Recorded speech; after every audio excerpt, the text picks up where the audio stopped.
This is the Yanks Go Yard podcast with Adam Weinrib and Thomas Carinante. Welcome on into a Monday edition on a Tuesday of the Yanks Go Yard podcast, the only podcast that gets you Bronx bombed on a weekday afternoon. I'm Adam Weinrib alongside Thomas Carinante. 3 wins in a row. It's legal. It's possible. You bet. Against the Kansas City Royals, those count? Sure, technically. 3 tight victories against the worst or second worst team in baseball, depending on the day. Oakland's real bad. Kansas City's real bad as well. There might be a little more hope in Oakland, which is weird because that team isn't even playing in Oakland long term. Pretty woof. It's a woof factory, but the Yankees did take all 3 games. They could have lost all 3 games, but they leave us with at least a little bit of joy heading into the Subway Series. Off day Monday, Tuesday, Wednesday baseball, and another Thursday off day. Strange schedule, all centered around the Mets at Yankee Stadium. And we'll talk about the things that we believe are tangibly interesting and exciting long-term. The keys based on that sweep, the team's first 3-game sweep since May 19th to 21st against the Reds. Jesus Christ. And the first 3-game winning streak of any kind since May 28th to 30th, which was Padres and Mariners. May, again. That is May. 3 games is a normal amount of games to win in a row. They have not done that between May and the end of July. Is that good? Plus, Aaron Judge's toe workout that the Yes Network really wanted us to see. Jonathan Loizaga getting some work in as well. Will Judge's return mean a fan favorite will leave the roster at the trade deadline? Getting kind of likely. And more Yankees lies surface with Jose Trevino's injury admission, which we got to talk about from Friday. Dropped right before the weekend.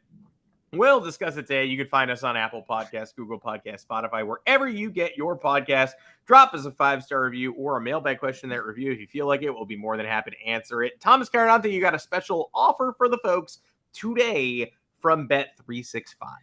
I indeed do. What's up, Yankees fans? We have an awesome sports betting promo for new Bet365 users, and it's very simple. All you got to do is deposit $10 and place a $1 wager on any sport, and then you will instantly receive $200 added to your account in bonus bets. Whether you win or lose, doesn't matter. You be betting on the Yankees right now, and the outcome doesn't matter. You will be cashing out, and you will have all that money to bet on whatever sports you want. All you have to do is use the code YGYBetting at sign-up. By using that code, again, YGYBetting, you will not only receive the $200 in bonus bets, but you will also be directly supporting us, the podcast. We're a bunch of good guys, and it's worth it. So if you haven't signed up for Bet365 yet, join with the code YGYBetting and place that first bet. This offer is available for new customers only who are 21 and older and physically present in most legal gambling states. Please remember to always gamble responsibly. Check the episode descriptions for the full terms of the offer. Man, what a weekend. I'll tell you what, though, they've convinced me of nothing. No, how could they possibly have convinced you of anything? It's nice to win, right? Yeah. Nobody's going home angry. Clay Holmes gets a 3-run lead in the 9th on Saturday, puts 2 on, but he gets out of it, and so you leave that game going, hey, DJ Oppo homer, hey, Stanton Insurance homer. These are things I haven't seen in months, and so it's a weekend that feels nice, and like a couple minutes later, the Mets beat the Red Sox in the first game on Saturday, and you're like having a pretty nice, relaxing Saturday. But I think it doesn't mean all that much in the grand scheme of things. They're still going to try to cut money at the trade deadline. They're still going to sell expensive assets and hopefully plan for 24, 25, 26. But a couple of things you saw in this weekend series, at least, where it might not light you up and have you saying like, well, that's permanent. That's obviously going to happen every single game. But it will at least give you the vibe of like, hey, it's possible. Like, hey, if that happens again, it's possible, because we can discount the Royals as much as we want, and we should, because there's no way. I think I said that the Yankees were going to sweep the Royals, even when they were at their lowest, because that's kind of what they do. They never go away. They do something to make you believe, and then they do a bunch more stuff to make you not believe. But they were losing to 6, 7, 8 ERA guys all weekend in Colorado, in Anaheim. So saying like, oh, they faced Alec Marsh, they faced Jordan Lyles. Like, you can't discount anybody. And so the fact that they were able to put up runs on Jordan Lyles, and an opposing fan would look at that and be like, duh. But anybody who's actually watched this team knows that was at least a step forward. An embarrassingly simple step forward, but a step forward nonetheless. Yeah, I mean, it's what they needed. It's what they should be doing. That's why most of the season has been frustrating, because first 3-game winning streak since May, that can't happen for a team that is supposed to be a World Series contender. Never heard of anything like that. Three games is such an easy amount of games to win in a row. It's really easy to do that. Yeah, so obviously beating up on a team like the Royals doesn't renew any hope, but at the very least, it gives them the breathing room that they needed before the trade deadline to justify potentially buying. I think you still have to buy the right candidates. I don't think now at this point you're talking about, throwing caution to the wind, maybe acquiring Cody Bellinger, which is something I think we both disagree with. But nonetheless, they have a somewhat of a blueprint moving forward to figure things out. I think when Aaron Judge returns, this lineup could start to come together as it was earlier in the year. My only thing from watching this was I was encouraged by no walks from Luis Severino on Sunday. That was cool. He's been struggling with command. He's been getting knocked around. I know he gave up 8 hits in 5 innings or whatever it was. 5 2/3, and he got it spoiled by a home run right at the buzzer. It's a way better start before the 6th inning. But yeah. So it was good to see at least that, that's that he was solid against the Angels too. So that could be trending in the right direction, or maybe some team will value him at the trade deadline, and that's the money we can shed. And Sean Casey's work might be working. I don't know. Like we said before, we weren't going to judge him after a 6-game stretch after the Rockies and the Angels series. Certainly not going to judge his work against the Royals because of how bad they are, but we got some noticeable changes, we think, in the stances of Giancarlo Stanton and Anthony Rizzo, which have led to some positive results, not as consistent as you'd like them to be, but it's important that at least there's some sort of a corner being turned before the schedule starts to ramp up a little bit. Remember, the Mets might not be great, but they're desperate.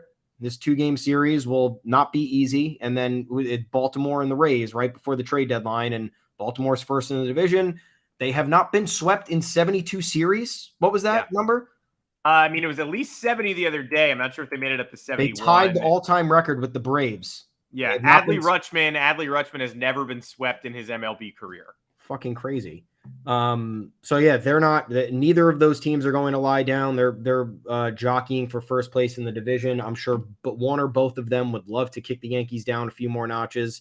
But yeah, this will be these next 4 or 5 games will be the tell-all for what they're going to do at the deadline.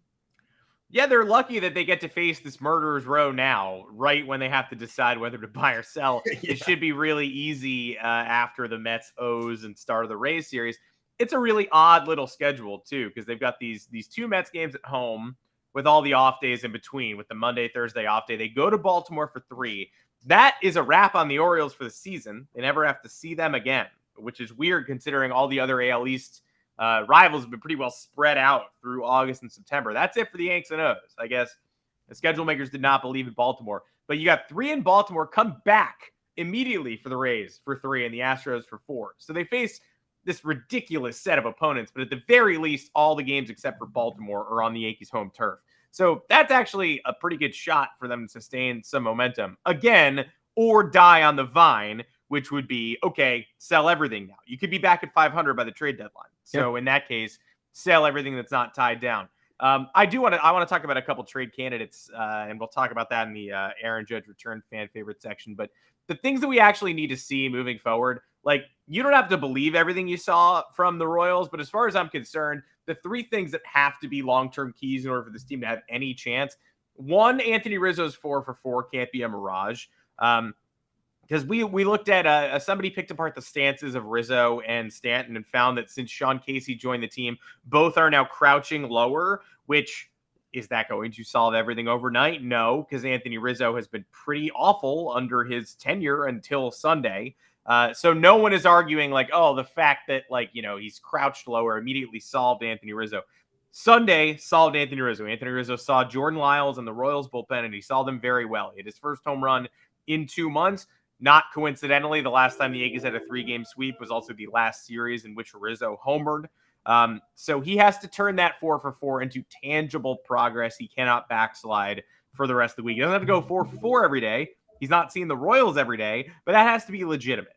DJ LeMahieu's opposite field home run, same deal. that he has to maintain that momentum. That can't be a mirage. DJ LeMahieu, more encouraging since the break. Rizzo not hitting at all. Stanton hitting around 220 with significant power since the break. So depends on what kind of ball player you like. I don't think most people like guys who hit 220 with an 800 OPS in New York because the optics are bad. And so you can't be in love with Giancarlo Stanton's second half so far, but better than Rizzo's. And then DJ LeMahieu, though, since the second half began, 9 games, 8 starts, hitting 344 with a 400 OBP, 931 OPS, only that one homer and only 1 RBI. So hitting for extra base power, hitting 344 in general in an almost 10-game stretch is like nothing we've seen from DJ since the end of April. So he has to prove over the next week, over this all-important week, that some of that momentum, that the opposite field home run, which is what we've come to believe is DJ LeMahieu's number one skill set, is being able to flick the ball all around the field, find the porch, find the wall, find the fence, no matter where the ball is pitched, no matter where he's being pitched. He needs to show us that that's real. And then Anthony Volpe's playing every day at this point. He has not missed a Yankee game this year. He missed his first the other day, and then he went in for Gleyber Torres anyway, and his hip problems towards the end of that game. He is not allowed to basically sit unless his struggles get deeper, and Oswald Peraza has to play every day. They have to play almost every single day because the defense is real. The offensive benefit comes the more reps you give them. And I think we all saw why these two have to get as much action as possible in Friday's game, specifically against the Royals, where Peraza was all over the place, playing up the middle spectacularly, hitting like a 400-foot long rip to the wall that got robbed. He deserved better. And then Volpe ends the game with a great sliding play, toss to third to get the third out of the 9th inning and save the Yankees. Again, they could have blown Friday, probably should have blown Friday. Tommy Kahnle was close to blowing Friday. Could have blown Saturday. Somehow a 5-0 game. The offense does that thing where they shut down and it becomes 5-3, and it becomes 5-3 with 2 on and 1 out with Michael King on the mound. They run away late, but man, they really were close to blowing all 3 of these baseball games. You can't get too excited, but I saw those 3 positives, and if they're able to sustain those for the next week, then you're at least feeling like they're competent. Right now, though, they're 53-47. So are the Red Sox. The Red Sox have just played the A's for 6 games, the Cubs for 3. They just played the Mets for 3 at Fenway. Huge advantage for Boston during that stretch. But everybody sort of agrees, the Red Sox are 53-47. They should buy. The Yankees have the same record, just played a bad. They both ended up with the same record, both just played bad teams, and everyone agrees one should buy and one should sell. Maybe neither is that good, or maybe they're both pretty competent, but the Yankees should probably take some cues from that. Yeah. Couple of weird observations here too is that this hit streak from DJ LeMahieu only upped his average by 13 points. It feels like he's been on absolute fire, and it just hasn't really translated to it because that's how bad he was prior to that. And how do you play Peraza every day without getting rid of Gleyber Torres? Yeah, I don't see the scenario where that's the only thing that I see, because especially you wonder if there's still a desire for the front office to cut payroll. Gleyber Torres technically would be cutting a decent amount of payroll because he's making $10 million this year, and then he has 1 more year of arbitration left, which would ostensibly be in the $15 million range. So that would free up money for next year as well. And then it would give the Yankees a good long-term outlook with what they would have in Volpe and Peraza, if that's truly their vision. Yeah, I've liked what I've seen from Peraza, especially when he was thrusted right into the leadoff role for a number of those games. And I know he wasn't the greatest in the Royal series, and he sat one of the games, but he had that 4-walk game against the Angels, which wildly impressive. I know he had the base running errors, but again, very important for someone like that to be on the field as often as they possibly can be, because it either helps build their trade value if you're looking to do that, or it helps you see what you might have in them moving forward.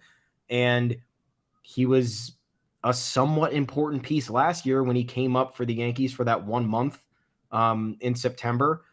Clearly kind of changed the complexion of everything with his defense and with his energizing bat. So yeah, I think as much as fans have been arguing about this for, again, reasons I don't understand, completely outraged by the fact that Gleyber Torres should be involved in trade talks. And it's like, again, if Gleyber Torres is your best hitter, you have a lot bigger problems than trading him and potentially getting value for him. But at this point, that's the one player that they can trade without having to eat money, without having to attach a prospect, because what other deals are you clearing? No one's taking Luis Severino's money unless maybe he has one more good start before the break. And then they'll be like, okay, we'll take a flyer and pay what, $6 more million for him for the rest of the year. And then maybe have a shot at signing him in the offseason. No one's taking LeMahieu's money. No one's taking Stanton's money. No one's taking Rizzo's money. I think you might have a possibility for someone to take IKF's money, but that's like what, $2.5 million. So that's not really enough to actually clear payroll. It does get the Yankees under the tax, if that's the true desire. But when we heard the report about clearing payroll, they're not getting rid of one guy making $2.5 million to clear the payroll. They'll probably be looking at, a couple of other significant moves. I don't know what they are, but if you want to talk about making an easy one, Gleyber Torres is the easiest one right now. Gleyber Torres hit 198 in June, followed by 325 in July with an 890 OPS. This is certainly selling high. If you believe in selling high, that is what they would be doing. He has been a Sears commercial since the All-Star break, another scorcher. 378, 1051 OPS, 3 homers and 7 RBI in 9 games. 1 walk. Somehow his OBP is below his batting average. Hitting 378 with a 375 OBP. Somebody explain this to me. I don't even know how that's possible. Mathematically, how is that possible? He is single and got yacked going for 2. I don't remember this happening, but does it not count as on base if you're not technically on base? No, that counts as a single. It should. I don't understand any of this. But there you go. His OBP sits below his average.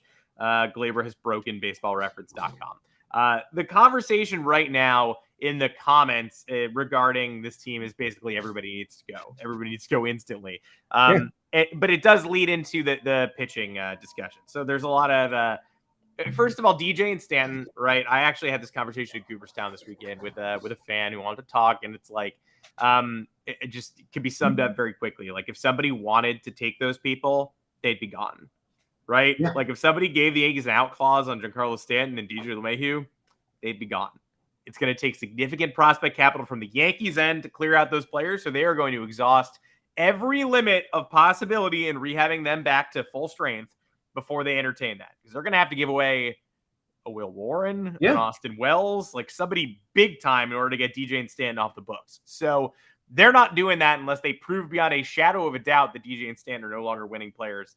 Was Stan never a winning player? Kind of clutch in the playoffs, actually. But they're going to need to exhaust that for the rest of the season. And they don't really mind, quote unquote, wasting a year of Judge and Cole's prime to do that. As for the pitchers, Severino, Schmidt, Domingo Germán, all interesting to me because Schmidt sort of has been floated as a sell high, has been floated as somebody you give to the Cardinals. I get it.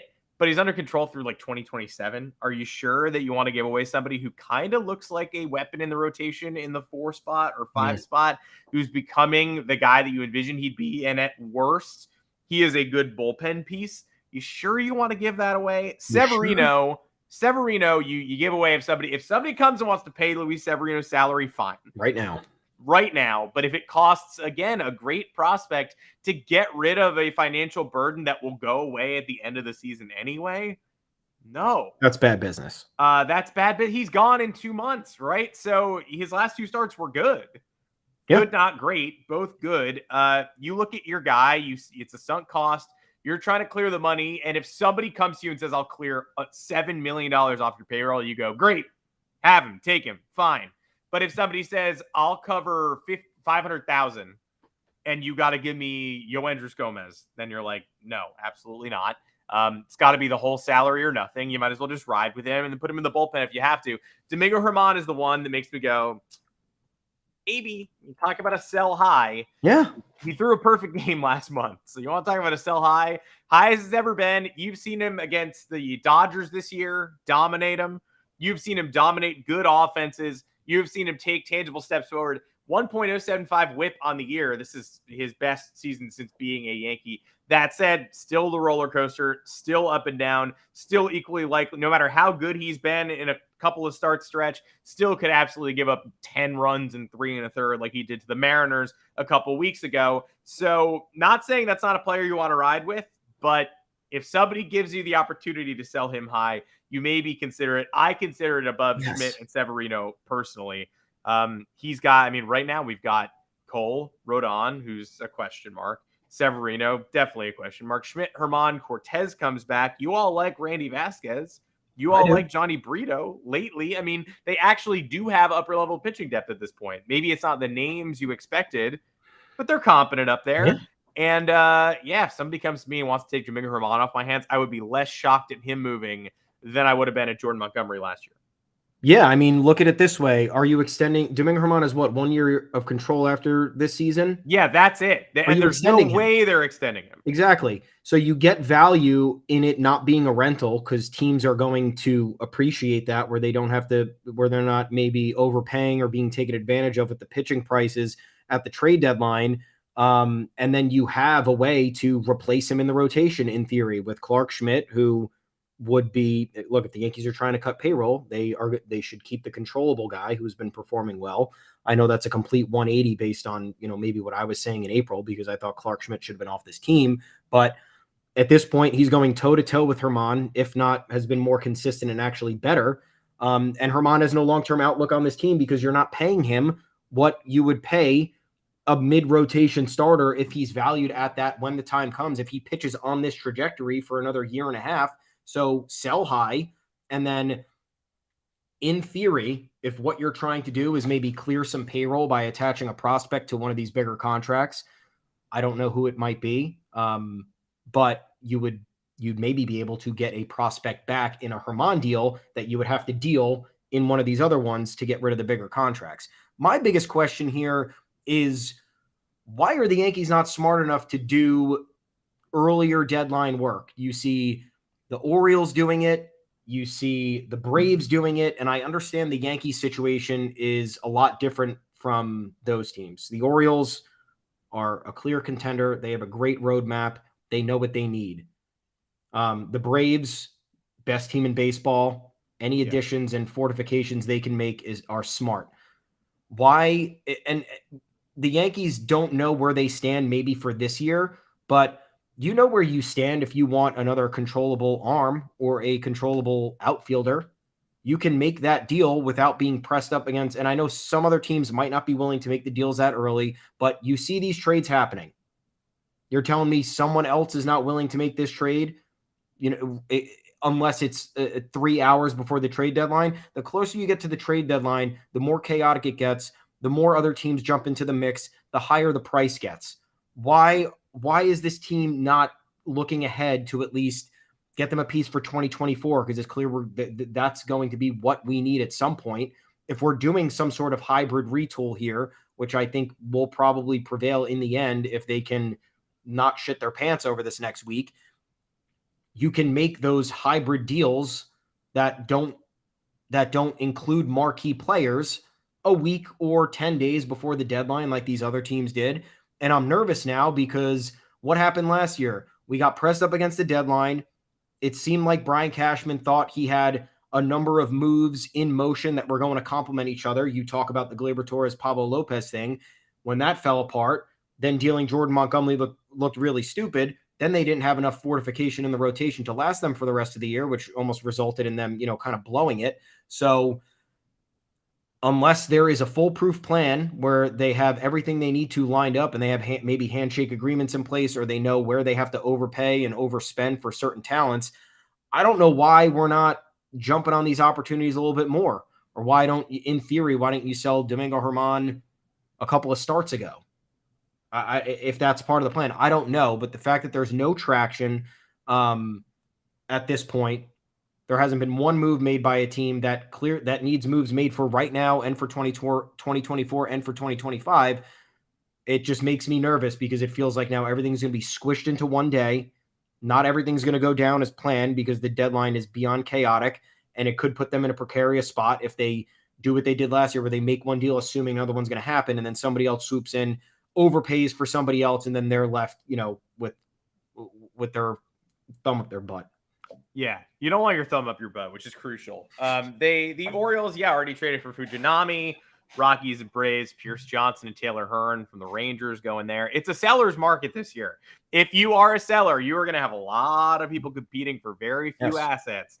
Though the Rockies and A's have already found ways to make themselves useful. And the Kansas City Royals sold Aroldis Chapman like a month ago. It clearly could not wait to get him out of the house. They were like, oh my God. Yeah. Somebody wants to they got Aroldis Chapman for the express purpose of trading him at this deadline. And then we're like, we can't even wait to the deadline. Having him here is deeply uncomfortable. We have to get him gone.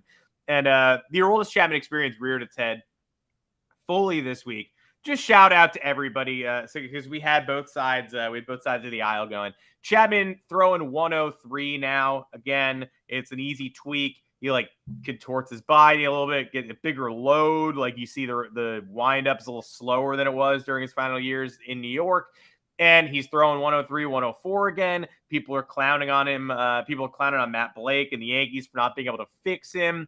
They're clowning on him over the weekend, last week.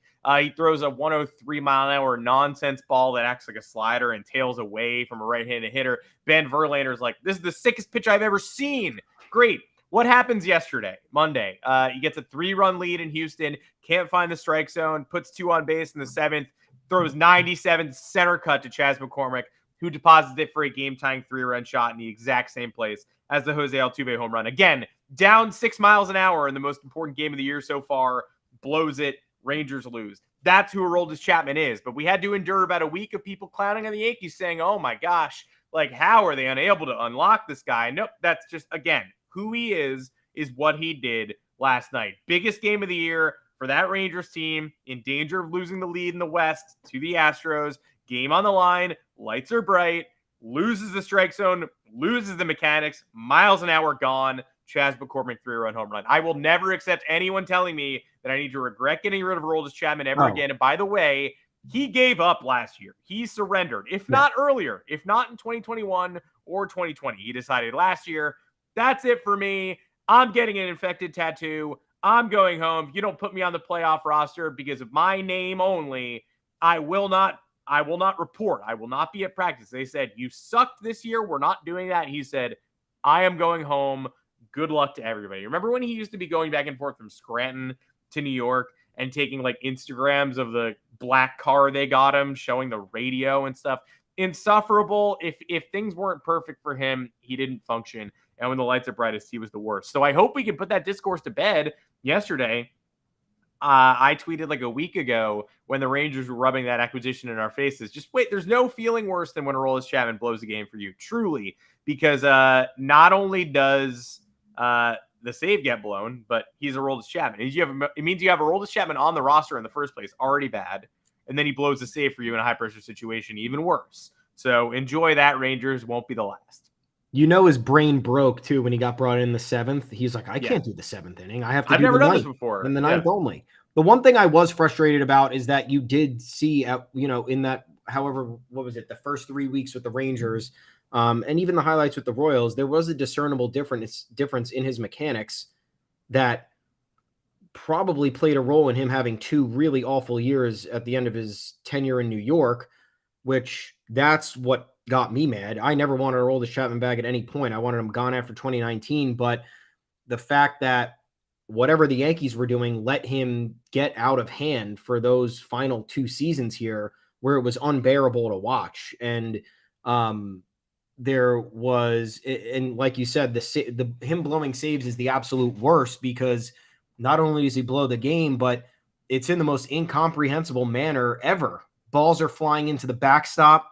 He's losing a ridiculous amount of velocity. He becomes the most hittable pitcher you've ever seen. Yep. So my frustration lied for that month or a little bit longer, where it was like, how did nobody see this? Again, is nobody watching the tape? Nobody could see that when he was following through in a couple of these clips, he was completely standing upright wearing a Yankees jersey, and then he was completely, falling over and having his leg and his entire body go forward in these other clips when he was with the Royals and the Rangers. So it's just it's more frustrating when you think about it from the coaching lens. When you think about Volpe, all it took was somebody watching a couple of videos to determine that Anthony Volpe had a minor issue with his stance, and watching Aroldis Chapman go succeed elsewhere, especially because, look, the Rangers are a good team. A lot of their games, every single one of their games at this point matters. They're in a very tight division race. So I know at this point he's blown the most important one so far, but he also pitched 8 or 9 scoreless innings to start off his career there, or his time there.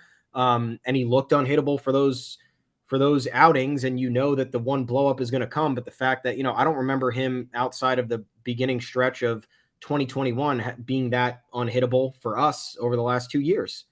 And it's just like, how did nobody see anything for 2 years? Yeah, it was the beginning part of 2021, and then somehow that became his worst season in pinstripes. Just a really great, just a great development. Good guy to have on your roster for sure. Well, if you want to bet on the Rangers' futures, if you believe in Aroldis Chapman, join Bet365 if you have not yet. We hope, Yankees fans, that there are some new users out there for Bet365. If so, we have an awesome sports betting promo for you if you have not signed up yet. All you have to do is deposit $10 and place a $1 wager on any sport. You will instantly receive $200 added to your account in bonus bets, whether you win or lose. All you have to do is use the code YGYBetting at signup. Again, you don't get that $200 in bonus bets if you do not use YGYBetting at signup. By using our code, you not only receive those $200 in bonuses, but you will also be directly supporting the podcast. Best thing you can do for both you and us. So if you have not signed up for Bet365, join with the code YGYBetting and place that first bet. This offer is available for new customers who are 21 plus and physically present in most legal gambling states. Please remember to always gamble responsibly. Check the episode description for the full terms of the offer. Let's talk about the most famous toe in the known universe.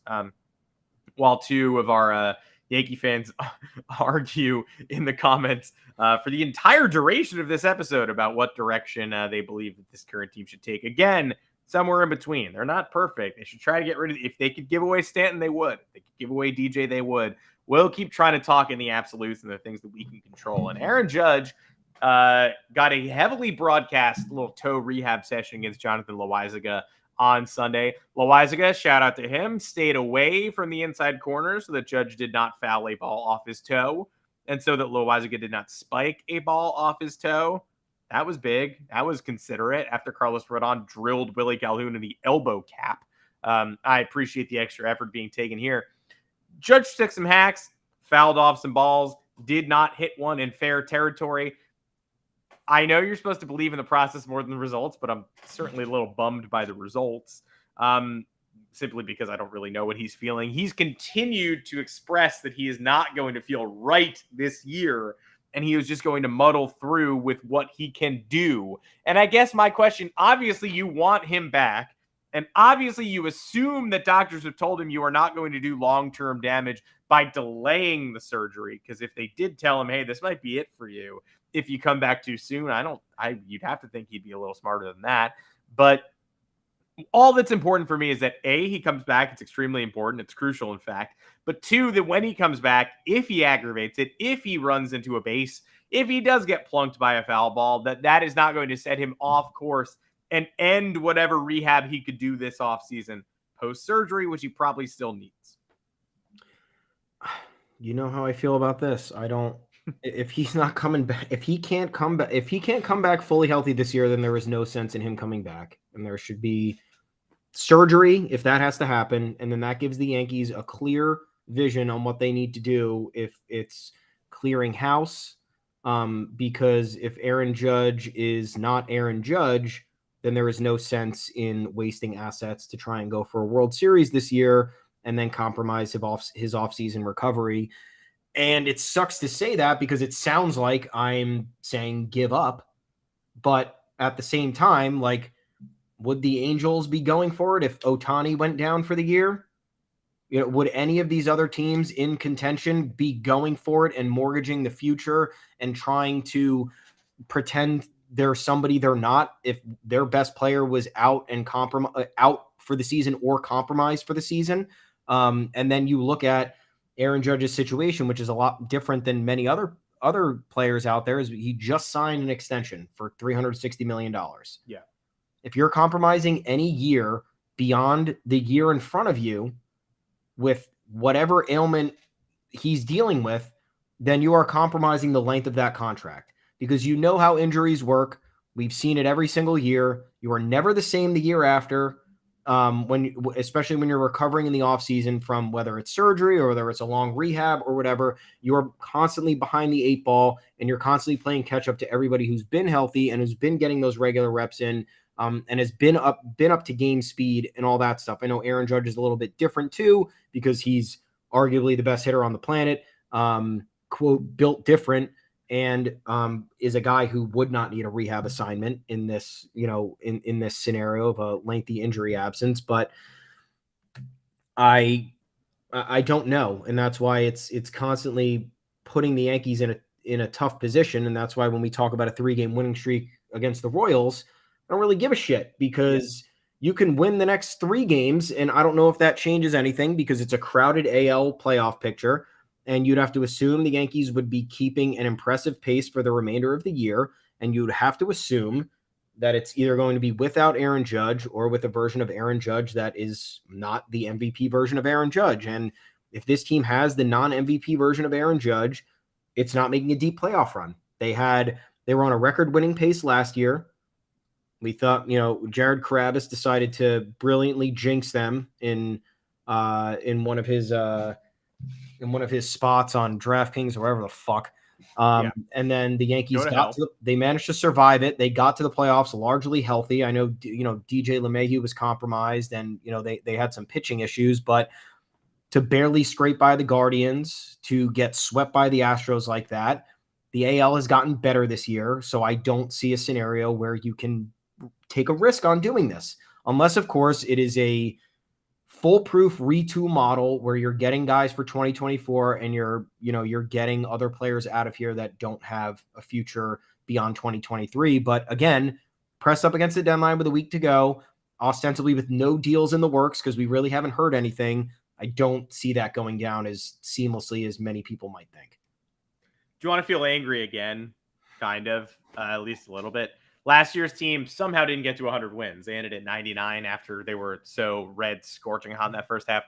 Their Pythagorean win-loss record was 106-56 last year. How do you win 99 games and still be 7 games below where you're expected to perform in terms of luck?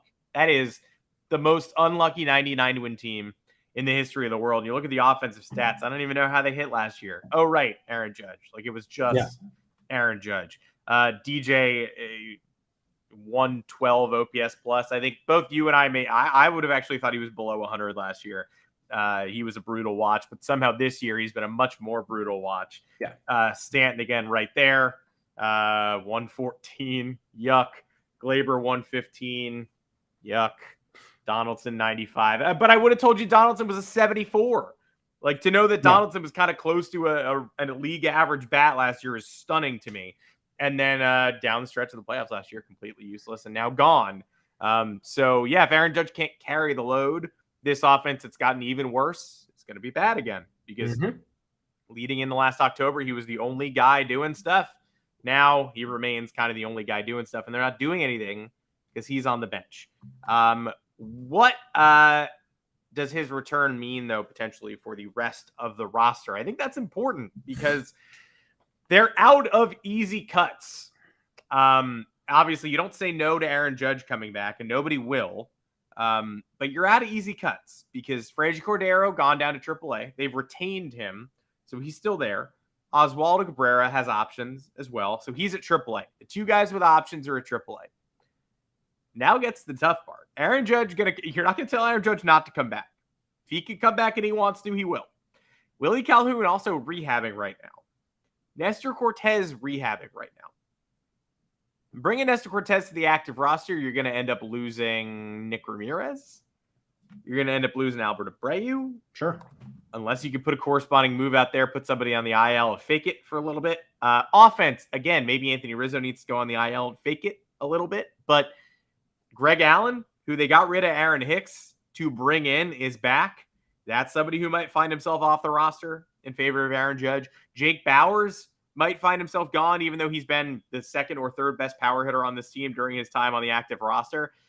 Makes you think about Billy McKinney, who was a player of the game on Friday, who's basically been the best Yankees outfielder in Judge's absence. You really going to get rid of him to bring in a hobbled Aaron Judge back? What about Isaiah Kiner-Falefa, who wouldn't save you that much money, but would save you some, has not been playing much lately. The defense he showed us in Colorado, again, proved that, hey, it's been nice. I'm glad he's playing in the outfield. Still not an outfielder. Nope. Did everything they asked of him and more. Had a 120 WRC plus for a long period during Judge's absence, but is one of those veterans who's under contract, making ARB money, free agent at the end of the year. All that does to me is embolden his case for being traded. And honestly, the Nestor stuff, same with Wandy Peralta. It emboldens my thought that Wandy gets jettisoned, replaced with a guy with options, then that guy gets sent down and Nestor comes back. I mean, that has to be the way it's approached. You have these players coming back. You're going to have a roster crunch, and you have to sit here and look and see who is of value beyond this year. You obviously don't want to get rid of guys who are helping you right now, but then again, where are you going to go with this current roster without Aaron Judge? I just don't see it. Again, if you can get rid of, I think they could probably trade like Albert Abreu and Wandy Peralta and get something. You could part with Nick Ramirez. It doesn't matter. Yeah. We're talking about trading Domingo Germán. That clears another roster spot. Talk about trading Isaiah Kiner-Falefa. That clears another roster spot. Do you capitalize on maybe the trade value of any of Greg Allen, Billy McKinney, and Jake Bauers? Mm-hmm. I don't understand why you wouldn't, because again, if these are the guys keeping you afloat, then you have no chance to do anything. Correct. Of substance. So yeah, there are returning it's Nestor and who's on the way back? Willie Calhoun. Yeah, Willie Calhoun. But again, is Willie Calhoun someone you need? No, but again, they might just never bring him back. They might say, thank you so much, and you're DFA'd. But he is on the way back. Yeah. So I think I think those are the guys we have to look for being traded. It's going to be Albert Abreu. It's going to be Domingo Germán. It's going to be Wandy Peralta. It's going to be IKF. And then it's going to be one of those three outfielders, because Jake Bauers is not an outfielder. And that's the other, I guess, optimistic part about this is that the Yankees have gotten value out of guys that cost them nothing. That would be of greater value to another team who cannot inherit payroll, or, doesn't want to make a blockbuster deal at the deadline and just wants to maybe add depth. There's a lot of teams out there that need depth, especially playoff contenders that need to weather the storm and get through a full 162 game season. Like, all of these acquisitions could be very worthwhile for them. Like, yeah, maybe you pay a little bit for Wandy Peralta, but like, what if he's one of the last guys in your bullpen as a contender? That's really valuable. Having him as one of our three best relievers, maybe at this moment is not a smart investment, but for a team like the Dodgers who need relief help and could use somebody who A, is a left-handed pitcher, and B, can theoretically pitch in high leverage situations if you need him to, but shouldn't be that go-to guy all the time, then you're talking about you'll be able to get value and clear payroll at the same time while also clearing roster spots and maybe getting these other guys into the mix that you think are going to be able to maybe contribute beyond this season. So that's why I'm concerned that there hasn't been a single move made yet, because there is still a lot of players that could be moved off this roster in preparation of, Nestor and Willie Calhoun being on the mend, and nothing has happened. So I'm stumped. I'm stumped too. I thought you were going to say Willie Calhoun being on the Mets. I was like, well, maybe. Yeah, technically, again, on the mend, but like him getting injured after contributing so much, certainly not a blessing. You do not want a fan favorite in Willie Calhoun to get hurt, but it definitely was a moment where you're like, all right, well, that helps, because he was maybe going to get DFA'd in 3 days. Oh, and Loaizaga. What about Loaizaga coming back? He's going to Tampa to rehab with Judge. He'll be back in the second half too. It only means you need to clear out even more bullpen spots for guys with options. Nick Ramirez has an option. They could just send him down. Yeah. But I mean, yeah, it also depends on your 40-man roster spot situation. Like, do you want, if you're doing some sort of retool and you're adding other people into the mix, and maybe you're, maybe you want to elevate, I don't know, maybe you want to call up a top prospect. Maybe you want to get Davey Garcia off the 40-man, get Nick Ramirez off the 40-man. Matt Bowman, who they just added to the 40-man, you might not be able to enjoy your spot there for very long. No, I mean, and there's other players that you're going to want to see, like, well, Everson Pereira is on there, but what about Elijah Dunham? I don't know. The Yankees have the athletes in the minors you get a preview of what they're going to do for next year and maybe expedite their promotion process and their integration into the MLB roster. And you're talking a different story and you get ahead instead of getting behind. I don't know. I'd be approaching this with a very open mind that 2023 is very much not the year and that getting ahead of 2024 is much more crucial for the entire big picture plan, which is what they need to prioritize, because at this point, what can happen in 2023 that's going to change anybody's outlook on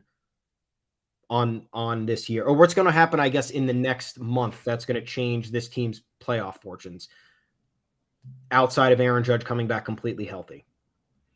There really isn't many there unless there is Giancarlo Stanton having a renaissance, Anthony Rizzo figuring out his problems overnight within the next couple weeks and using that 1 4-hit game as a springboard, DJ LeMahieu's toe being back to normal and his power no longer being sapped, Carlos Rodon not kissing at opposing fans who are jeering him, then yeah, you're talking about a perfect storm of all the good things happening. And you might argue, yeah, the Yankee that could happen because the Yankees constantly have perfect storms that bring everything to shit. But to think of every regression and every issue going in the opposite direction and benefiting them, that seems like a crazy philosophy to live by. When you get on a podcast like this and we just start talking about these issues, you realize there are a lot of guys that are hard to get rid of, but that also none of them are essential to the future. Yeah. You're like, oh my God, I don't like any of these people. Or you're like, you listen to the problems you just listed off. It's like, oh my God, it's 15. Yeah. That's so many. There's no one I even really believe in at this point. So just a reminder. Just a reminder that this could be really bad if they don't make the right moves in a week. Correct. And they have not made the right moves in years. And the front office still, remember when they told us last week that, like, hey, catcher is part of this too. Like, I wonder why. Left fielder, we're looking for a left fielder, we're looking for a catcher, we're looking for maybe a bullpen help, maybe a starting rotation. We're like, wow, really? They're going to pull the plug on Jose Trevino like mid-season? He's been bad. He's got a 58 OPS plus. That's dreadful. But like, didn't they get him for his defense? Well, that's kind of strange. Well, no, it turned out he's got a wrist tear. When did he suffer this wrist tear?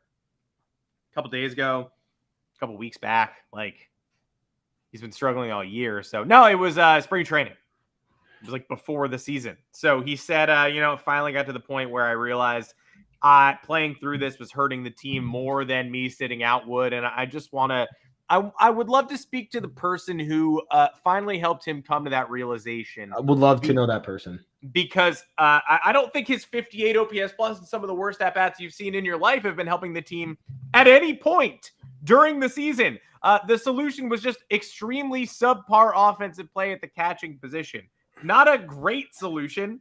Maybe let's spitball that one. Maybe let's workshop some alternatives, because that's not the direction I would have gone in. Remember when they just needed to get the runner in from third to tie the game up against the Red Sox in extras, and he took 3 of the wildest, most unhinged swings you've ever seen in your life?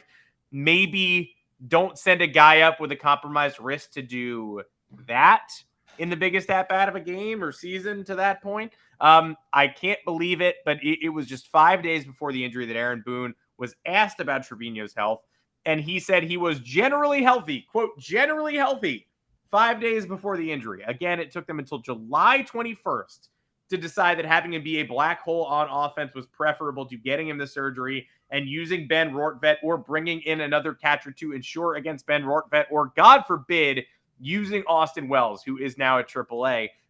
Why buy a single thing that this team says, including about Anthony Rizzo, which I think some people online who have been arguing with me for the last couple of weeks just bought hook, line, and sinker that he's healthy. Why would you buy that? Clearly, there are injured players in need of surgery on this team.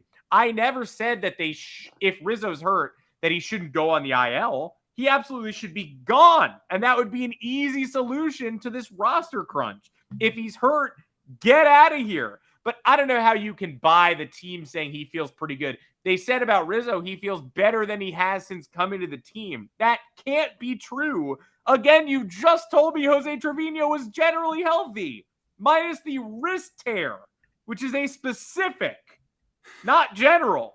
Generally healthy, but specifically has a torn off wrist. Okay, great. I don't think he should be playing for the team anymore this season. I don't know why you buy anything they have to tell you. No, it's when has any injury diagnosis come out to be true or accurate or not the most vague thing you've ever heard? Remember, a month ago, because I remember where I was a month ago on June 25th, we were told, or it was maybe a couple days before that, we were told that Aaron Judge was progressing nicely because he was in the anti-gravity pool. And that was optimistic for, of his timetable. And you never know. It could be days, it could be weeks, it could be months before he's back. Those are all the updates we get. Aaron Boone is never revealing any true information, guarded in every single response. These same injuries happen every year. It happens early on. They try to look at DJ LeMahieu last year. We didn't learn about this devastating toe injury until after the All-Star break when he was enduring all of these problems. Kind of same thing with him the year in 2021 when it's like, oh yeah, by the way, he has a really bad sports hernia injury and he's going to get surgery now. Sounds painful. Sounds really painful. Sounds like the kind of thing that would make you struggle to play baseball. Sounds like something that's very much compromising everything you can do. And that's been the case with just about everybody. Everybody who has dealt with some sort of ailment on this team has been the victim. The only time there was no uncertainty surrounding Giancarlo Stanton was somehow this year when he missed the normal timetable with his hamstring injury. But every other year Stanton's been injured, there's been mysteriousness to it. There's been 2 weeks tacked on to his timeline. There is always something.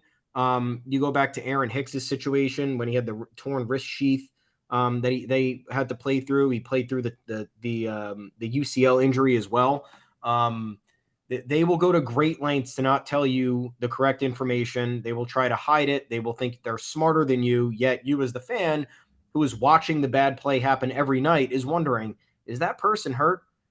Is that person compromised in some way? Is Fernando Tatis Jr. running head first into Anthony Rizzo's neck? Does that maybe have an effect on what he's able to do?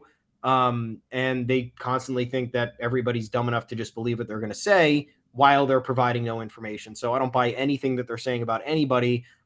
Just saw that Gleyber Torres is healthy, and he's in the lineup tonight. So we'll see how that goes because he's had recurring hip issues for 4 years now.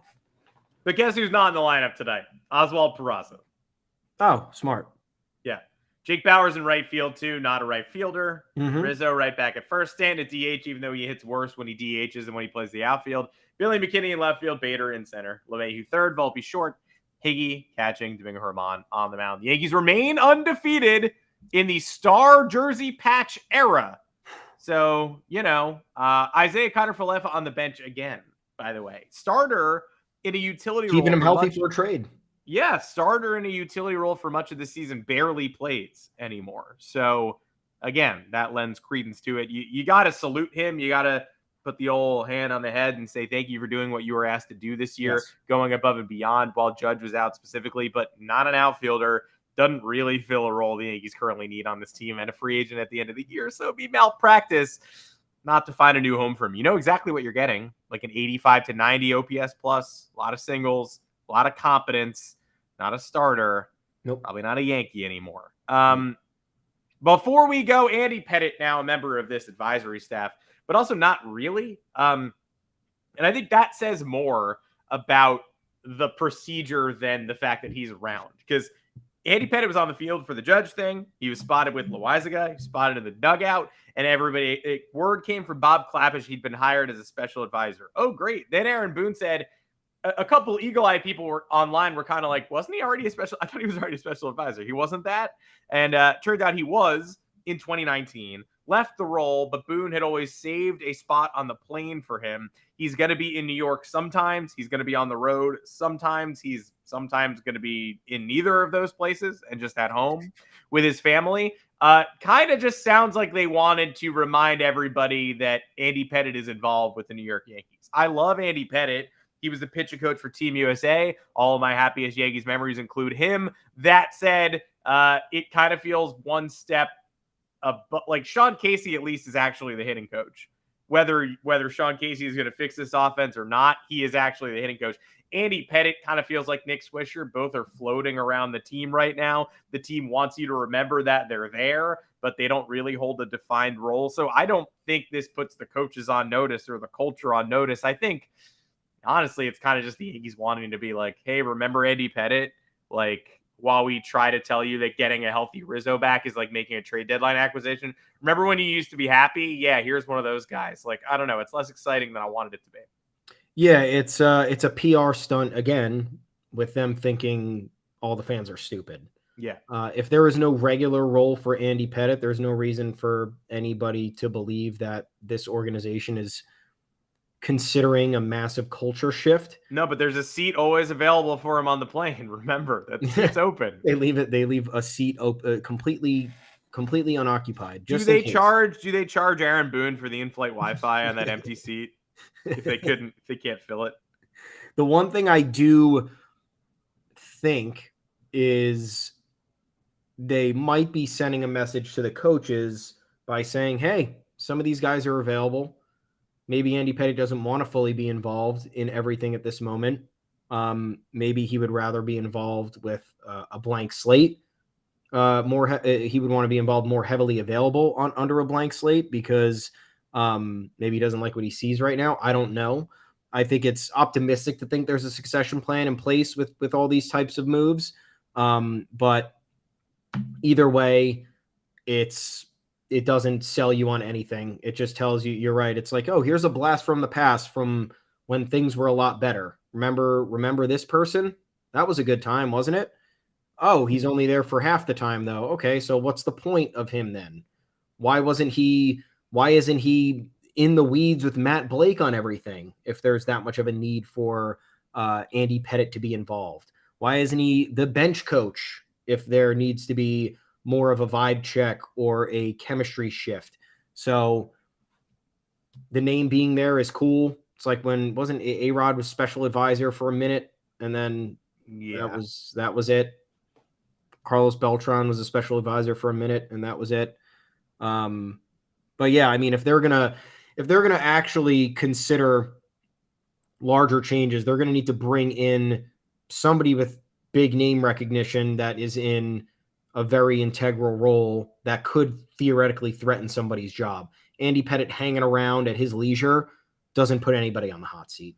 And Matt Blake, kind of one of the only things that's working. Like, you know what? Get Andy Pettitte in a room with Carlos Rodon for 5 hours and just do like a stare down, like dripping ceiling fan, one swinging lamp, and just every hour have Andy Pettitte being like, what are you made of?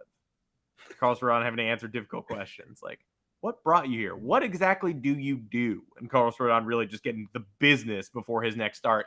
Because I tell you what, he needs a big one against the Mets on Wednesday. The Subway Series isn't like that important other than the fact that every game is important because the Yankees aren't very good. But that Rodon start against the Mets is a biggie against Jose Quintana, who the Yankees technically could have had for way cheaper, who came back from injury around the same time. Not saying, just saying. Roberto Rosario saying he'd rather Adam and Thomas than the Yankees Yes broadcast. Man, I would rather be doing this than doing the Yes broadcast, I think. But if you want us to get that job, tell somebody in charge. And the follow-up, Fernando agrees, but says keep Paul O'Neill. I like that too. Let's put Paul O'Neill on the podcast. Let's get a 3-man booth going with Paulie. We'll take Paul. We'll take Paul involved. Shout out to the comment section today, which was in flames, absolutely insane. You people just talking to yourselves around. But we thank you for joining us. This podcast is available on the audio feed as well. Again, if you didn't join us on YouTube, it's on all your favorite podcast platforms, Apple, Google, Spotify, whatever your personal podcast platform may be. Why don't you go drop us a 5-star review on Apple? We'll take it. We will always take it. Subscribe to the YouTube channel if you haven't. Like this video. Make sure we just get in higher up and escalated into your feeds because we want more people getting their eyeballs on us. We want to help build this community. If you like what you hear, come join us every week, twice a week. And if you want to get the word out, we wouldn't mind that either. Just to make sure people know what we're trying to build over here. We promise to tell more truths than the New York Yankees about who's feeling it, who's not. I'll be honest, I'm feeling it a little bit today. I'm a little tired, a little brain fog. Hopefully I'll be back on Thursday, but I kept it real with you. I didn't pretend I was feeling fantastic. And you can find me on Twitter at Adam Weiner if you want to talk it out more. Thomas Carinante, where can the people find you? Yeah, hit me up. I'm at Tommy's_takes. Come read us at yanksgoyard.com. Once again, thank you guys for being in here, chatting it up, engaging with us. You could do the same on the website. Plenty of content there for you. A lot of trade deadline content that we have going up. And we'll also be covering everything in real time. So any big Yankees news, any big Yankees rumors, we have some stuff going up tonight and tomorrow morning that pertains to a lot of the discourse from Jeff Passan's column. From other buzz from other teams that have interest in certain players at the deadline that could affect the Yankees picture. Please head on over there. Talk to us on the official Yanks Go Yard Twitter account. It's at Yanks Go Yard FS. Enjoy Wednesday. We'll talk to you on Thursday, 2 p.m. Eastern live right here. And hopefully we have something good to report after Wednesday's after this Subway series on Tuesday and Wednesday. Yeah, exactly. We'll see everybody